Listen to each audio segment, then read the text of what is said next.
देखने वाले हैं। एक आदमी की बड़ाई करेगा और दूसरे को माया कर देगा। वस्तुतः माया कहा तो सवाल होता है क्यों का। क्यों करने के पीछे यही उत्तर होना चाहिए कि कोई साधक जो वैरागी है, जो सन्यासी है, सन्यास के मार्ग में चलने वाले हैं, साधना के मार्ग में चलने वाले, भक्ति के मार्ग में चलने वाले कोई व्यक्ति जब गया, और कबीर साहब जो संत है, गुरु है, तो गुरु से उन्होंने प्रश्न किया कि मैं भी साधु बन गया, मैं भी सन्यासी बन गया, मैं भी वैराग्य के मार्ग पर चल रहा, मैं भी आध्यात्मिक साधना के मार्ग पर चल रहा, हे गुरुदेव मुझे किन किन चीजों से बच करके चलना चाहिए, ये उपाय बताइए। तो अब कबीर साहब ने क्या बताया, आप लोग समझाइए। मैंने उस प्रोफेसर साहब से पूछा कि आप यह बताइए कि डॉक्टर ने रोगी को कहा कि चीनी मत खाना, वो तुम्हारे लिए जहर है, आपने उसके मुंह से कहलवाया कि वो संपूर्ण चीनी को जहर कर दे। जैसे डॉक्टर ने संपूर्ण चीनी और मिठाई को जहर नहीं कहा, जैसे डॉक्टर ने संपूर्ण तेल और घी इत्यादि को जहर नहीं कहा, रोगी के संदर्भ में कहा, उसी तरह से कबीर साहब ने जहां पर माया महाठगनी हम जाने, स्त्रियों के लिए माया शब्द का प्रयोग किया, तो वो संपूर्ण स्त्री जाति को माया नहीं कह रहे, बल्कि कोई पुरुष यदि साधना और भक्ति के मार्ग में चल रहा है और वह पुरुष यदि गुरु के पास जाएगा कि गुरुदेव हम भक्ति के मार्ग में चल रहे हैं, हमारा चित्त और हमारा मन भटके नहीं, ऐसा कोई रास्ता बताइए, किन किन चीजों से हमें बच करके चलना चाहिए, वो उपाय बताइए। तो किसी पुरुष को कोई गुरु क्या समझाए, क्या समझाए? आप माँ बाप को छोड़ दीजिए, गुरु आप माता पिता है ना, आपको एक लड़का भी एक लड़की बेटा दे, यदि आपका बेटा विद्यालय पढ़ने जाएगा, भागलपुर में रह करके, पटना में रह करके पढ़ने जाएगा, तो आप अपने बेटे को क्या समझाएं? पढ़ाई पर ध्यान लगाना, और से बच करके रहना, कोई लड़की तड़की के चक्कर में मत समझाएगा। बेटा होगा तो उसको समझाएंगे। और उसी जगह पर कोई बेटी है, आप वह पटना पढ़ने के लिए जा रहे हैं, बेटी को क्या समझाए? बेटी को क्या समझाए? प्रत्येक माँ बाप का ये दायित्व है, ये कॉमन बात है, इसमें कोई हंसने घबराने वाली छिपाने वाली। तो बेटी है तो बेटी को क्या समझाए? बेटी को ये समझाएंगे कि देखो पढ़ाई में ध्यान लगाना, मोबाइल थोड़ा कम देखना, इधर उधर घूमना फिरना थोड़ा कम करना, लड़का लोगों के चक्कर में नहीं, ये समझाएंगे कि नहीं? यानी बेटी है तो उसको समझाएंगे कि किसी लड़के के चक्कर में मत पड़ना, लड़का है तो उसको क्या समझाएंगे? लड़की के चक्कर में मत पड़ना। दोनों को समझा रहे हैं, क्योंकि लड़की के चित्त को भटकाने में लड़का सहायक हो जाए, भटका देगा। लड़का के चित्त को कौन भटका देगा? लड़की। इस दोनों में एक दूसरे के चित्त को दोनों भटका रहा था। लड़की के लिए लड़का माया हो गया क्योंकि चित्त को भटका रहा है, लड़का के लिए लड़की माया हो गया क्योंकि उसके चित्त को वो भटका रहा है। तो वस्तुतः एक ही उसमें माया खोए हुआ, इसके लिए वो माया हो गया, उसके लिए वो माया हुआ कि नहीं हुआ? अब इस जगह पर क्या कहेगा कि माँ बाप लड़के और लड़की को इस तरह से समझा रहा है, लड़के को समझा रहा है कि लड़कियों से बच के रहना, तो माँ बाप का लड़की का विरोधी हो गया। यदि माँ बाप अपने लड़की को समझा रहा है कि पढ़ने जा रहे तो पढ़ाई पर ध्यान देना, इधर उधर लड़का प्रकार के चक्कर में मत पड़ना, तो क्या वो माँ बाप जो है वो लड़के सबका विरोध हो गया? कैसे विरोधी? ये तो समझाने के लिए, रास्ता पर चलाने के लिए बातें कही जाती है। जब कबीर जैसे महान तत्ववेता सब उसके सामने में स्त्री रूप में भी कोई साधिका जाती है, गुरु जी हम साधना भक्ति करना चाहते हैं, किन किन चीजों से हमें बचना चाहिए। पुरुष साधक भी जाता होगा, गुरुदेव हम साधना भक्ति के मार्ग पर चल रहे हैं, हमें किन किन चीजों से बचना चाहिए। तो जब पुरुष साधक जाएगा अपने गुरु के पास में, तो उसको क्या समझाएगा? माया महाप्रगति हम जाने, उससे बच करके कहेगा कि नहीं कहेगा। अब कोई स्त्री साधिका जब जाएगी कि हमको भक्ति सत्संग साधना करना है, ध्यान करना है, भजन करना है, तो स्त्री को क्या समझाएगा? पुरुष से बच करके बताएगा कि नहीं बताएगा।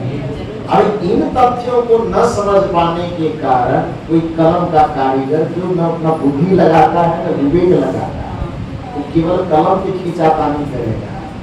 और वो कबीर साहब जिसे निराले संत को कहे कि वो स्त्री के विरोधी है, उसका बुद्धि का दिवाला निकल गया कि नहीं निकला? इतनी सी कोमल सी बात है भाई। एक सामान्य माँ बाप अपने बच्चे तक को ये समझा सकते हैं। जो संत हजारों लाखों के गुरु हैं, गार्जन है। गुरु मन क्या होता है? माता पिता एक सामान्य गार्जन तो है ही, लेकिन गुरु तो महागार्जन है भाई। वो हमारे भौतिक दृष्टिकोण से भी हमारी सुरक्षा करते हैं और आध्यात्मिक दृष्टिकोण से भी हमारी सुरक्षा करते हैं, लौकिक दृष्टिकोण से भी हमारी सुरक्षा करते हैं और पारलौकिक दृष्टिकोण से भी हमारी सुरक्षा करते हैं। तो जब इहलौकिक सुरक्षा करने वाले माता पिता लड़के को अलग तरीके से, लड़की को अलग तरीके से समझा सकते हैं, लड़के को लड़की से बचने की सलाह दे सकते हैं और लड़की को लड़के से बचने की सलाह दे सकते हैं, तो जो सदगुरु हमारे महागार्जन है, जो सदगुरु हमारे महासंरक्षक है, क्या उसको भक्ति के मार्ग में चलने वाले लोगों को, पुरुष को स्त्री घट से बचने की सलाह नहीं देना चाहिए? देना चाहिए कि नहीं? और यदि कोई स्त्री साधना भक्ति के मार्ग में चल रही है, तो उसको पुरुष से बचने की सलाह नहीं देनी चाहिए? देनी चाहिए ना। तो इसमें विरोधी कौन चीज लगता है? वस्तुतः कबीर साहब न स्त्री के विरोधी है, न कबीर साहब पुरुष के, बल्कि दोनों एक दूसरे के विपरीत होने के कारण एक दूसरे के विपरीत आकर्षण में फंस करके भक्ति को यदि वह भूल जाता है, साधना को भूल जाता है, धर्म को भूल जाता है, अध्यात्म को भूल जाता है, मर्यादा को भूल जाता है, तो उस जगह पर कबीर साहब जैसे जागरूक संत को एक बाउंड्री लाइन को खींचना पड़ेगा। तुम इस साइड रहो, वो उस साइड रहो, लाइन खींचेगा कि नहीं खींचेगा? तो इतनी सी इस लाइन को खींचने के कारण कबीर साहब जैसे संत को नारी विरोधी कहना बिल्कुल बेवकूफी है, ना समझिए, उनके दृष्टिकोण को नहीं समझ। खैर, वस्तुतः न स्त्री माया है न पुरुष माया है, और स्त्री भी माया है, पुरुष भी माया है। स्त्री और पुरुष माया कब नहीं है? जब दोनों अपनी अपनी मर्यादा में रहकर, यदि गृहस्थी मर्यादा में जी रहे हैं, तो पति पत्नी संयम के साथ जीवन जीते हुए पत्नी को एक पतिव्रत रह करके और पति को एक पत्नीव्रत रह करके पति पत्नी और बच्चे के बीच में अपना जीवन यापन जो गृहस्थी होता है वो करते हुए भक्ति भजन सत्संग साधु सेवा सब करते हुए चले, तो गृहस्थी मर्यादा को मायावी माया नहीं, मायावी चीज नहीं है। लेकिन पहले ही मैंने बताया कि उस गृहस्थी को यदि आप संयम पूर्वक सदाचार पूर्वक जीते हैं, तो उसमें भी अपने मन को विषयों में उतना ही उलझाइए जितना सब्जी में नमक डालते हैं आप स्वाद पैदा कर रही है। और हद से ज्यादा आपने नमक डाल दिया तो फिर क्या होगा? हो जाएगा। तब तो आप माया की दलदल में फंस गया, गृह कारक नाना कर गया। तो ऐसे नहीं। इस पे दूसरा उदाहरण से मैं और समझाने का प्रयास करता हूँ।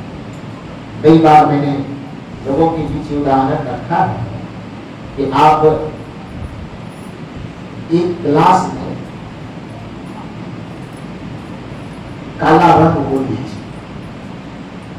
स्वाभाविक है कि रंग काला है, तो उसको आप क्या कीजिए, एक लोटा जल में मिला दीजिए। जल सफेद है, साफ है, आप उसमें एक गिलास काला रंग हम मिला देंगे, उस कमंडल या लोटा का जल कैसा हो जाए?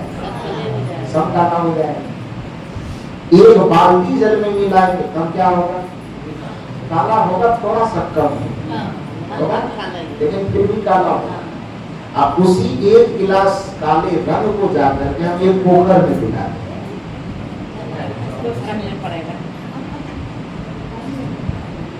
एक गिलास यदि रंग कम लग रहा है तो एक बाल्टी रंग लेंगे और गंगा जी में जाकर मिला देंगे, कोई फर्क पड़ेगा? नहीं पड़ेगा। ठीक उसी प्रकार से जब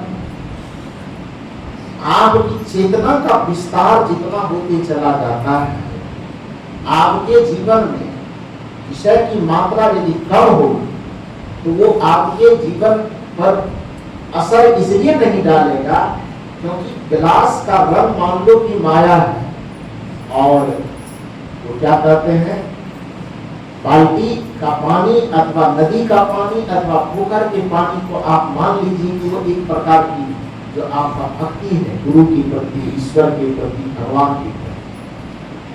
तो जब आपके जीवन में गुरु के प्रति भक्ति होती है, ईश्वर और परमात्मा के प्रति भक्ति होती, तो आपके चित्त का इतना विस्तार हो जाता है, आपके मन का इतना विस्तार हो जाता है, आपके हृदय का इतना विस्तार हो जाता है कि जैसे एक गिलास पानी में यदि एक कोरिया रंग डाला जाए तो गिलास के पानी को काला कर देगा, लेकिन उसी रंग को यदि पोखर में डाला जाए या गंगा जी में डाला जाए तो उसमें कोई असर नहीं करेगा। जब आपका मन केवल एक बेटा, बेटी और पत्नी परिवार में केवल उलझा हुआ है, इसका मतलब है कि आपके अंदर उस सीमित गिलास वाला पानी है गया, उसमें माया का थोड़ा सा भी रंग पड़ेगा तो क्या होगा? आपको काला कर देगा। लेकिन यदि आप परम तत्व परमात्मा की भक्ति के क्षेत्र में आपका मन लगा हुआ है, गुरु की भक्ति में आपका मन लगा हुआ है, तो गुरु के भक्ति में मन लगने पर आपका मन का क्या हो जाता है? विस्तार हो जाता है। परमात्मा की भक्ति में, ईश्वर की भक्ति में लगने पर आपके मन का क्या हो जाता है? विस्तार हो जाता है। यही कारण है जब पत्नी बच्चे के प्रति हमारी आसक्ति होती है तो उसको क्या बोला जाता है? मोह बोला जाता है। और जब लोग उपकार के प्रति, सेवा के प्रति, समर्पण के प्रति हमारी आसक्ति होती है, समाज का हित करने के प्रति, प्राणी का हित करने के प्रति हमारा समर्पण होता है, तब उसको प्रेम बोला जाता है।